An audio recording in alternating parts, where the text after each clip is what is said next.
Alors, bonsoir. Oui, j'avoue, la lumière qui est dans la voiture ne me met pas à ma plus grande splendeur. Pardon. Il y avait même la radio, enfin la totale, du grand n'importe quoi. Mais c'est pas grave, on va parler d'une vidéo. Non, non, non, on refait. On refait. Non, ça marche pas non plus, hein, désolé. Donc, malgré tous les efforts possibles, vous savez, ça... Bon, allez, on s'en fout. On va au sujet. Le sujet du jour, c'est comment combattre ta, ta, ta, ta, la rage. La rage, qu'est-ce que c'est? La rage, c'est une forme de colère qui a une force extraordinaire et qui gagne, quoi qu'il en soit, sur sa cible assassinée.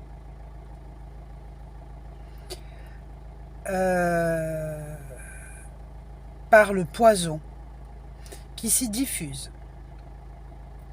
Je crois que c'est pas ça la définition dans le dictionnaire.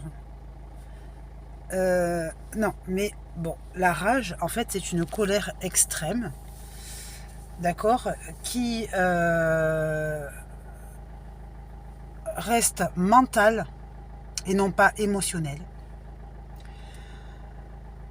et qui va complètement travailler à détruire le plus vite possible sa cible pour la tuer. D'accord? Qu'est-ce qu'on connaît comme méthode de meurtre? On connaît le meurtre par méditation, c'est pas ça. On connaît le meurtre passionnel, c'est possible.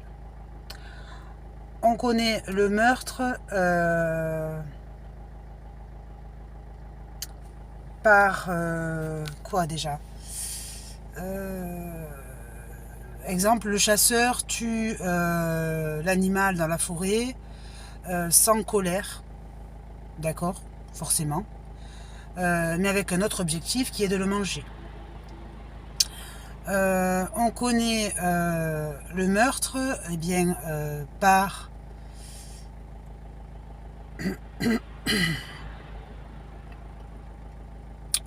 involontaire. D'accord? Et le meurtre involontaire, en fait, c'est-à-dire avoir tué quelqu'un sans faire exprès.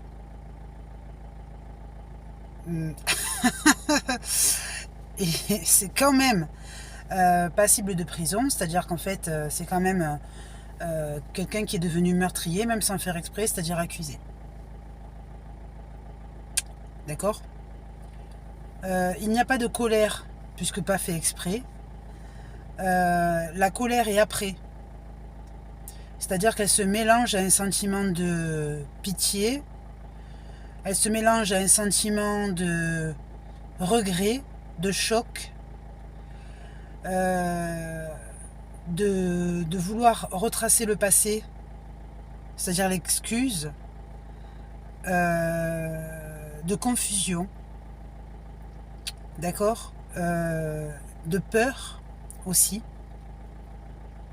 c'est-à-dire la peur, le traumatisme de l'action, et puis à la fois le désespoir, puisque l'action est faite et donc il n'y a plus d'échappatoire. On le sait, par exemple dans certains films américains, les meurtres volontaires ou involontaires sont souvent camouflés. D'accord, c'est-à-dire que bien la cible, la victime, est neutralisée comme le pense le tueur, c'est-à-dire soit découpée, conservée, cachée, brûlée, d'accord, tout ça pour dissimuler les preuves de l'événement, dans l'espoir que jamais personne ne le sache. Qu'est-ce qui trahit un meurtrier en général, hormis donc dans un comportement naïf, etc. Qu'est-ce qui va trahir? C'est la confession. D'accord, c'est-à-dire que automatiquement un meurtrier ne reste pas seul dans son secret, il a automatiquement des personnes à qui il va oser en parler, des personnes de confiance, qui éventuellement, eh bien, à ce secret connu, deviennent complices, si elles ne parlent pas. Donc ça veut dire que le secret du meurtrier force la complicité à devenir traître. D'accord? C'est-à-dire que soit tu deviens traître, soit à un moment donné, ben, si on sait le secret, etc., que toi tu n'as rien à les révéler, ben, en fait, la personne qui sait le secret est aussi coupable que le meurtrier. Pour complicité. D'accord? Complicité de situation. Donc maintenant, revenons à la rage. D'accord? Et on va comparer l'état émotionnel d'une personne trahie de son secret à l'histoire du meurtre involontaire. D'accord? Et on va établir donc dans cette émotion du choc d'être décelé, une ligne, d'accord, qui peut relier automatiquement, naturellement, le meurtre involontaire à la dénonciation. D'accord? Donc, cette ligne existe comme un chemin qui, de toute façon, eh bien, se trahit lui-même. La rage, c'est quoi donc? La rage, je répète, c'est une colère incontrôlée d'une force meurtrière. D'accord? Qui n'a plus de secret. C'est-à-dire que c'est une force meurtrière qui n'a plus de secret parce que celui qui est rageux, qu'il soit animal ou humain, ne peut pas se cacher de son état. D'accord? Il est prêt à se montrer en public dans cet état, par exemple.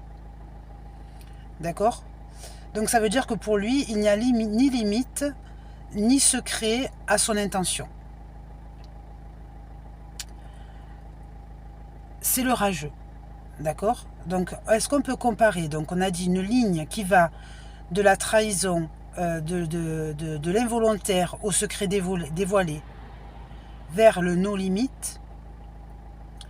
C'est-à-dire qu'en fait, la rage, c'est la nécessité de camoufler ce que peut exister le meurtre involontaire vers sa ligne.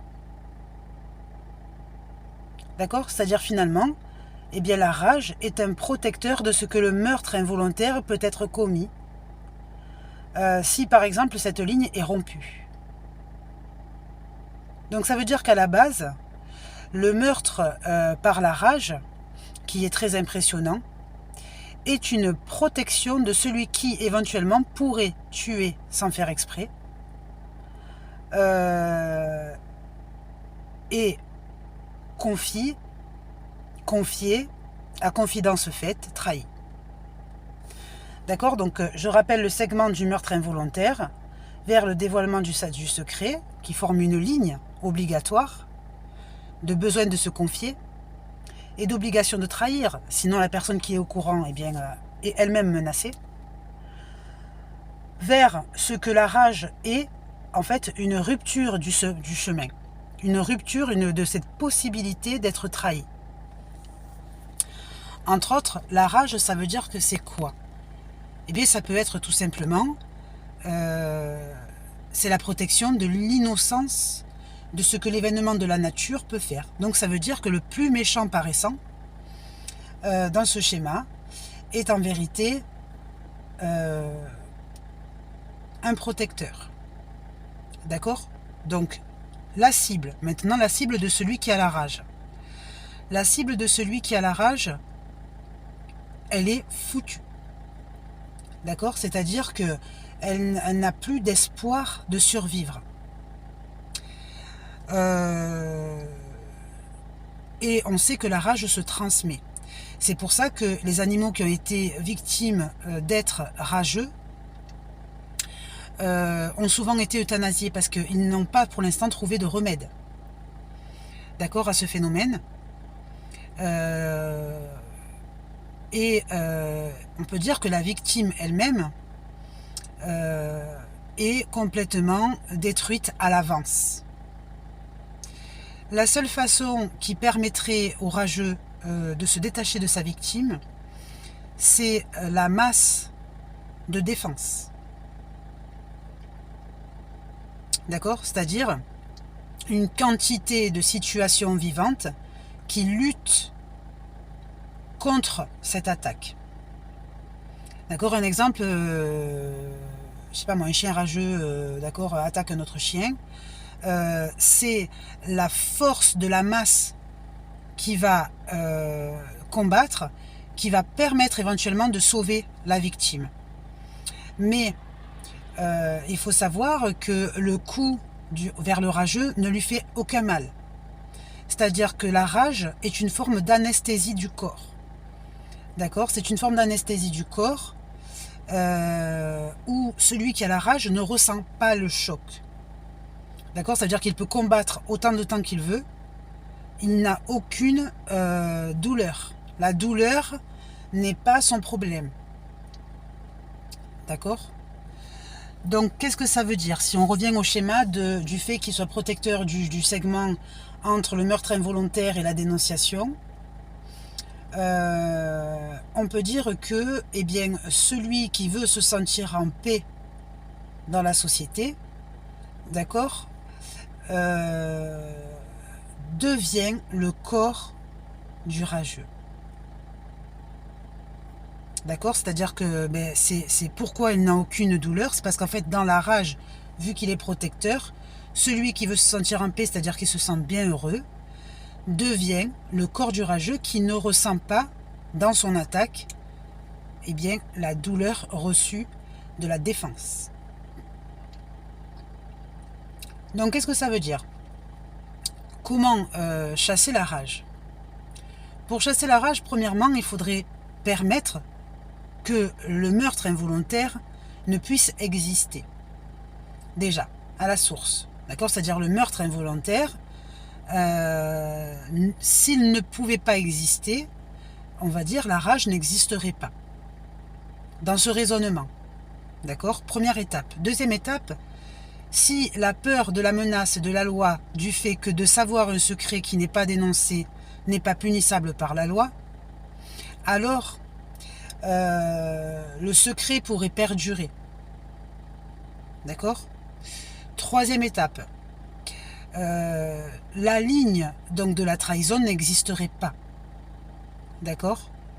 Et donc, ça veut dire quoi? Ça veut dire que la rage existe sur le fait que, à la source, eh bien, l'involontaire, le sans faire exprès, d'accord? C'est-à-dire le machinisme existe. Le machinisme.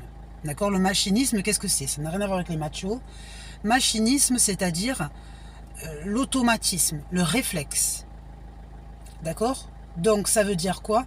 Ça veut dire que le réflexe à la source, c'est-à-dire un réflexe, en général, c'est quand même quelque chose qui est positif. D'accord? C'est-à-dire être réactif, être dynamique, être prudent, actif, etc., etc. Eh bien, dans le réflexe, d'accord, se trouve, comme on a dit, le machinisme, d'accord, qui, la notion du machinisme, qui, de ce fait, implique que l'involontarité, qui n'est pas la démotivation, que ça n'a rien à voir, existe. Donc le réflexe à la source, qui est naturel, d'accord, on va dire tout individu, qu'il soit animal ou humain, connaît le réflexe. D'accord? Et c'est ce réflexe à la base qui fait naître ce parcours. Possible. D'accord? Possible. Ça veut dire que le réflexe, qui est un argument de dynamisme et de chemin d'élévation, par exemple, à l'activité, est en vérité, eh bien, une source de cause à ce schéma. Dans le réflexe étudié, on sait que la médecine utilise le réflexe par la montée du genou, qui n'est pas un réflexe. D'accord? Par exemple, je tape sur le genou légèrement, et puis normalement la jambe doit se lever automatiquement. Ce n'est pas un réflexe. Donc, qu'est-ce que ça veut dire le réflexe? En général, il se réfère à quoi? Il se réfère à une situation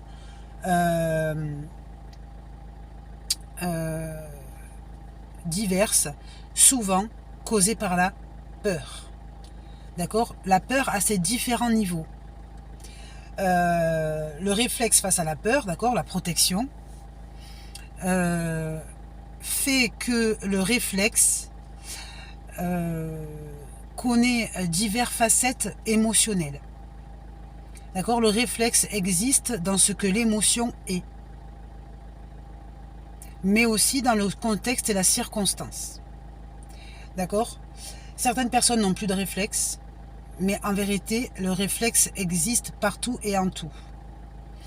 Peut-on dire, par exemple, dans l'histoire du machinisme, si on revient à l'histoire de l'objet, que l'objet connaît le réflexe? Réponse, non. Si ce n'est par son circuit mécanique. D'accord? Le circuit mécanique qui a été alimenté par l'électricité, par exemple, ou par une autre énergie naturelle, etc. Donc le réflexe est en vérité une conséquence. Par exemple, on peut dire, si l'eau monte en condensation vers le ciel en forme de nuage, plus tard la condensation en fait se liquéfie et devient pluie, c'est une forme de conséquence réflexe de la nature. D'accord? Le réflexe donc face à la rage, pour revenir au sujet, c'est quoi? Eh bien, une personne qui a la rage a quel réflexe? Le seul réflexe de l'attaque. D'accord? Le seul réflexe de l'attaque. Ça veut dire que tous les autres réflexes qui existent autour n'existent plus.